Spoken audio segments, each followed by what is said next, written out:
حضور نے فرمایا کہ میں قرآن مجید کی ایک ایسی آیت جانتا ہوں، اگر تمہیں معلوم ہو جائے، لوگ اس کو تھام لیں، اس کو پکڑ لیں، تو ان کے لیے وہ آیت کافی ہے۔ ایک آیت قرآن کی جو میں جانتا ہوں، اگر لوگ اس کو تھام لیں، اس پہ عمل پیرا ہو جائیں، اس کو روحوں میں اتار لیں، اس کو اپنے عمل کا حصہ بنا لیں، اس پر یقین و اذعان کا جہاں آباد کر لیں، تو فرمایا کہ وہ ایک آیت ہی ان کی پوری زندگی کے لیے کافی ہے۔ اللہ اکبر۔ اور وہ آیت کیا ہے؟ حضور نے بتائی، وہ آیت یہ ہے، وَمَن يَتَّقِ اللَّهَ يَجْعَل لَّهُ مَخْرَجًا وَيَرْزُقْهُ مِنْ حَيْثُ لَا يَحْتَسِبُ، کہ جو اللہ سے ڈرتا ہے اللہ اس کے لیے راستے کھول دیتا ہے اور اس کو وہاں سے رزق دیتا ہے جہاں سے اسے گمان بھی نہ ہو۔ ہم ایک دفعہ ایک سفر پہ تھے تو ہماری گاڑی کا پیٹرول ختم ہو گیا، تو اتفاق سے ہمارے پاس کوئی رقم نہیں تھی کہ جس سے ہم پیٹرول ڈلوا سکیں، تو میں نے اپنے ساتھی سے کہا کہ یہاں کوئی قریب ترین ساتھی ہو تو اس کا نمبر ہو تو اس کو فون کرو کہ ہمیں تھوڑی سی رقم بھیجے تاکہ ہم گاڑی میں پیٹرول ڈلوا لیں، اور اگر کوئی قریب یاد آ جائے تو ہم اتنا سفر کر سکتے ہیں، 1-8 کلومیٹر۔ تو اچانک ایک ساتھی یاد آ گیا کہ وہ یہ دوسری تیسری روڈ کے اوپر اس کا گھر ہے،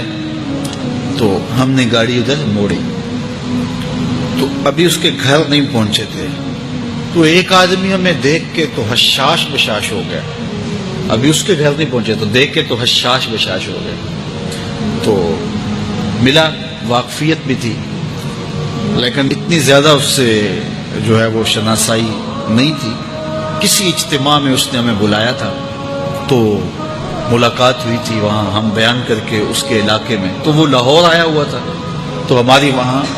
وہ ملاقات ہو گئی وہاں، تو وہ جلدی سے جیب میں ہاتھ ڈال کر کے تو کچھ رقم تھی اس کے پاس،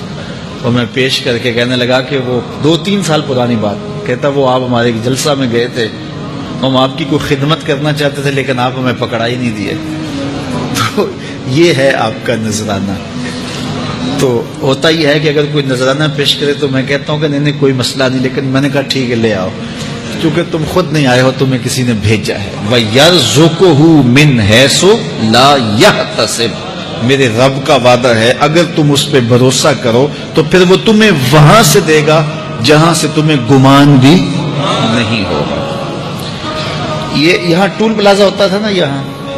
یہ جو پنڈی بائی پاس کے باہر،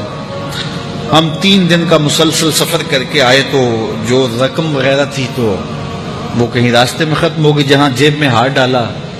تو ہمارے پاس وہ اتنے پیسے بھی نہیں تھے کہ وہ ٹول والے کو دے سکے، تو میں نے اپنے ڈرائیور کو کہا کہ تمہارے پاس کوئی ہے، تو وہ کہنے لگا جی میرے پاس بھی کوئی نہیں ہے، تو میں نے کہا چلو اس سے ادھار کر دیتے ہیں، اس کو ہم کہتے ہیں کہ ہم قریب ہی رہتے ہیں، ابھی جا کے آپ کو بھیج دیتے ہیں۔ تو ہمارے سے جو اگلی گاڑی تھی اس نے اس کو کہا کہ یہ جو پیچھے والے ہیں نا ان کا بھی کاٹ لو، اس نے ہمیں پہچان لیا، تو اس نے کہا کہ یہ جو پیچھے گاڑی آ رہی ہے نا اس کے بھی لے لو، تو اس نے پیچھے مڑ کے دیکھا تو اس نے کہا اچھا یہ وہ آ رہے، چلو تم بھی رہنے دو، تو کہا تم بھی جاؤ اور وہ بھی جائے۔ تو یہ ہم نے کئی مناظر زندگی میں دیکھے۔ تو اللہ کے محبوب فرماتے ہیں قرآن میں ایک ایسی آیت ہے اگر تمہیں پتہ چل جائے اور اس پہ تمہارا عمل ہو جائے، وہ تمہیں وہاں سے رزق دے گا جہاں سے تمہیں گمان بھی نہیں ہوگا۔ اللہ اکبر۔ بہت سارے واقعات زندگی میں ایسے رونما ہوتے ہیں، یہ اچانک 2 باتیں میرے ذہن میں آ گئی تو میں نے آپ کے سامنے رکھ دی تاکہ اس سے یقین میں پختگی ہوتی ہے، بالخصوص جو مبلغین ہیں ان کے لیے خاص طور پہ یہ باتیں ہیں، بس اس پہ توکل رکھ کے چلتے رہیں، پھر دیکھنا کہ اللہ تمہارے لیے کیسے اسباب مہیا کرتا ہے۔